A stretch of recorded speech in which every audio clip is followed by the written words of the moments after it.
So untuk buat aiskrim, bila dah ada bahan asas ni, mula-mula kita akan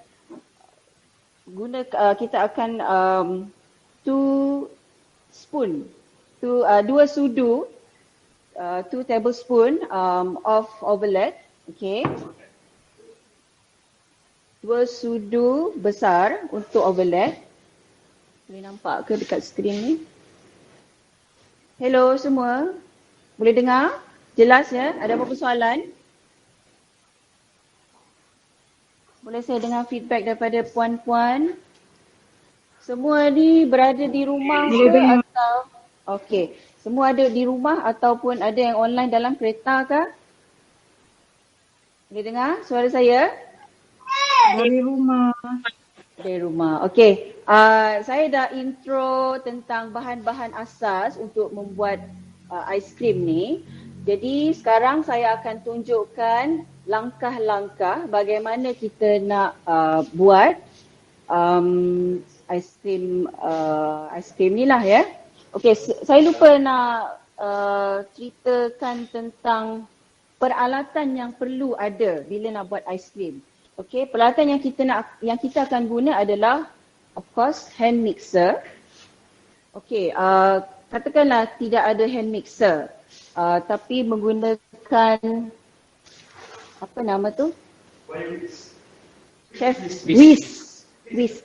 Bukan whisky ya, whisk. Katakan tidak ada hand mixer, ada ini sahaja di rumah, tidak ada masalah, boleh pakai. Melainkan janganlah pakai sudu lah. Okey, yang ni boleh buat untuk kita pukul, tapi dia makan masa agak lama sikit lah. So tangan pun mungkin akan menjadi lebih tegap lah, okey, kalau pakai ni berbanding dengan hand mixer. Okey, ada soalan lagi mungkin pernah terfikir, alah saya tak ada hand mixer, saya hanya ada whisk, tapi saya tak nak pakai whisk, saya nak pakai blender. Boleh ya, chef? Boleh, tak ada masalah. Menurut kata chef kami, dia pakar. Tapi saya belum pernah cuba lagi pakai blender lah. So far saya akan cuba pakai apa peralatan yang ada lah. Cuma blender tu belum pernah cuba lagi. Okay, so peralatan yang perlu ada, hand mixer. Kemudian measurement cup ataupun sudu-sudu ni. Jika puan-puan di rumah tidak ada peralatan yang saya tunjuk, don't worry. Boleh pakai sudu biasa. Sudu ini pun tak ada masalah. Katakan tidak ada cup measurement, don't worry. Cup measurement ni pun kita boleh pakai any cup yang satu cawan ni pun dia punya ukuran dalam mililiter adalah 250 mililiter. Katakan tidak ada sukatan cawan kan. Alah puan, saya dekat rumah tidak ada cup measurement ni. So saya boleh pakai cawan apa-apa saja kah? Boleh. Tapi kalau ikut secara teori dia, technically dia, 1 cup is equal to 250 ml. Okay, so ini sukatan dia lah. Okay, cup seperti ini pun tidak ada masalah, boleh pakai. Okay, kemudian peralatan lain adalah spatula. Spatula ni ada macam-macam jenis spatula. Okay. Besar ni lebih senang lah untuk kita gaul. Okay. Alright. Kemudian apa lagi peralatan yang kita perlu? Yes. Piping bag. Piping bag ni mana nak cari ya? Piping bag ni ada jual di kedai bakery ada. Kadang-kadang supermarket pun ada juga ya. Kenapa perlu pakai piping bag? Tak bolehkah masukkan saja menggunakan spatula atau sudu? Dia ada masalah, boleh. Nak tuang terus pun boleh. Cuma bila kita menggunakan piping bag ini lebih kemas, lebih cantik lah. Nanti saya akan tunjuk kenapa. Relevan dia memerlukan piping bag ini ya. Okay, so kita dah pun tahu peralatan yang perlu digunakan. Okay, saya lupa nak tunjuk cup ice cream cup ni, plastik cup ni. Sebab memandangkan hari ini nama kursus saya pun adalah kursus homemade ice cream cup. So saya akan tunjuk bagaimana kita masukkan ice cream ke dalam cup ni lah. Right? Tak nak pakai cup, tak ada cup dekat rumah, saya nak pakai bekas-bekas aiskrim yang saya beli sebelum ni, yang kosong-kosong tu, yang sebelum ni mungkin ada yang guna untuk letakkan masuk ikan ke apa, boleh, tidak ada masalah, boleh guna bekas apa yang ada di rumah ya. Okay, so move on. Dah tahu bahan, dah tahu peralatan. Sekarang saya akan pergi kepada langkah-langkah bagaimana kita nak mulakan untuk pembuatan homemade ice cream. Okay. Mula-mula kita perlu apa nama ni? Feedback. Saya nak dengar. Hello. Ni nama apa tadi saya dah tunjuk? Labu, pumpkin. Ya? Cuba saya tak dengar. Overlap fungsi dia apa? Stabilize texture. Okay, very good. Siapa yang jawab tadi tu? Vanessa. Okay, thank you Vanessa for your response. Okay, so kita akan mulakan dulu step pertama. Okay, saya lupa nak mention, kursus kita ni on paper memang 9 hingga pukul 2. Tapi kita tidak akan bersiaran langsung sepanjang 9 hingga 2 tu straight ya. Kita akan berhenti sekejap-sekejap lah. So jangan ada yang kecam bila ada berhenti sekejap. So kita memerlukan take 5, take 10 macam tu lah. Okay?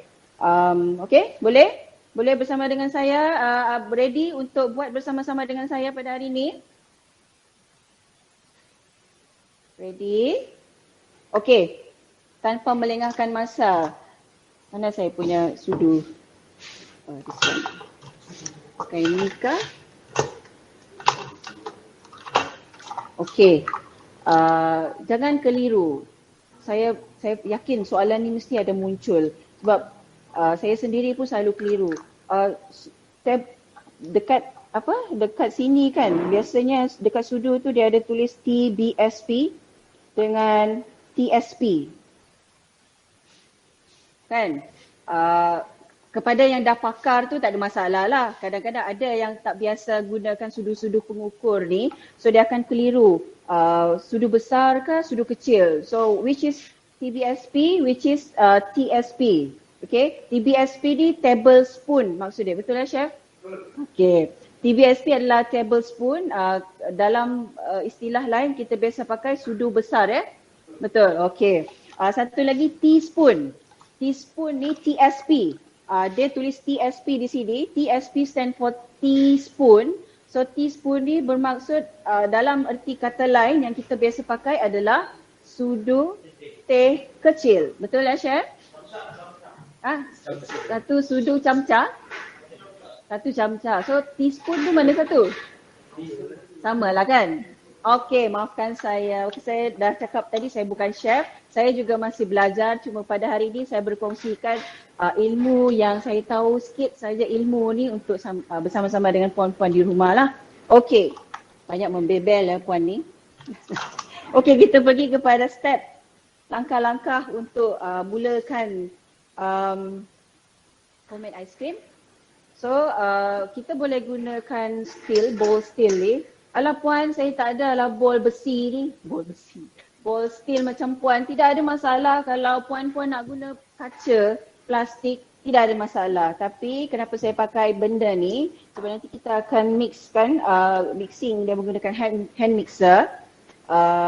Jadi kalau calar pun dia hanya calar dekat sinilah. Kalau kita pakai plastik takut dia, itulah saya harap anda semua faham ya. Okey, so kita mulakan dengan 2 sudu besar, 2 tablespoon of overload. Okey. Kita ambil.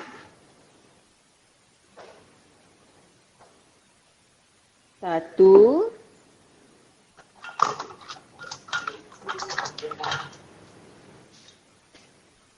Masa saya mula-mula belajar buat ice cream ni, saya tak pernah tahu kewujudan overload ni. Maklumlah saya ni bukan baker kan dekat rumah. Kalau masak-masak tu pun cincai je pun, yang penting boleh makan. So bila saya dah belajar kelas ice cream ni, Barulah saya tahu fungsi omelette ni apa. Okay, 1 tablespoon. So another 1 tablespoon of omelette. Okay. Kalau boleh ngam-ngam lah, jangan ada terlebih. Okay.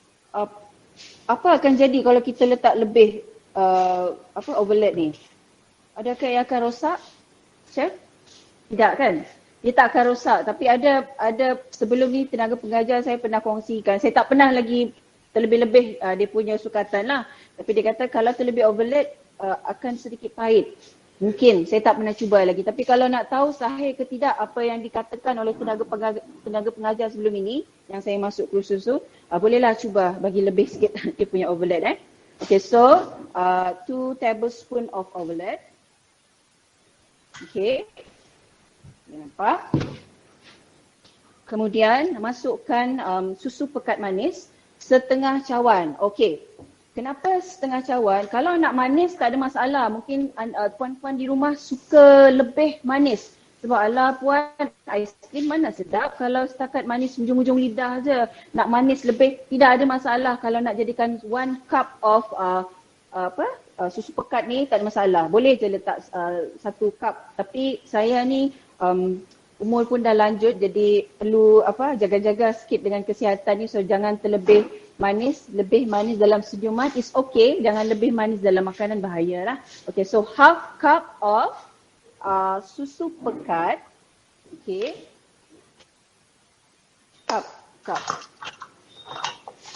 Half cup of susu pekat manis. Okay, betulkan ni. Okay.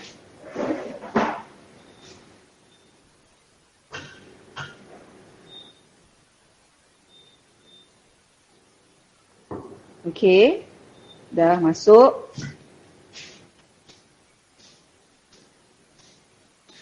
Okay, jangan dah on current dah. Saya ni ada trauma sikit bila nak pegang Swiss. Saya pernah kena renjata elektrik. Dia assistant saya akan bantu to switch on the electricity dulu. Okay, dah masukkan susu pekat manis. So what's next? Ikan.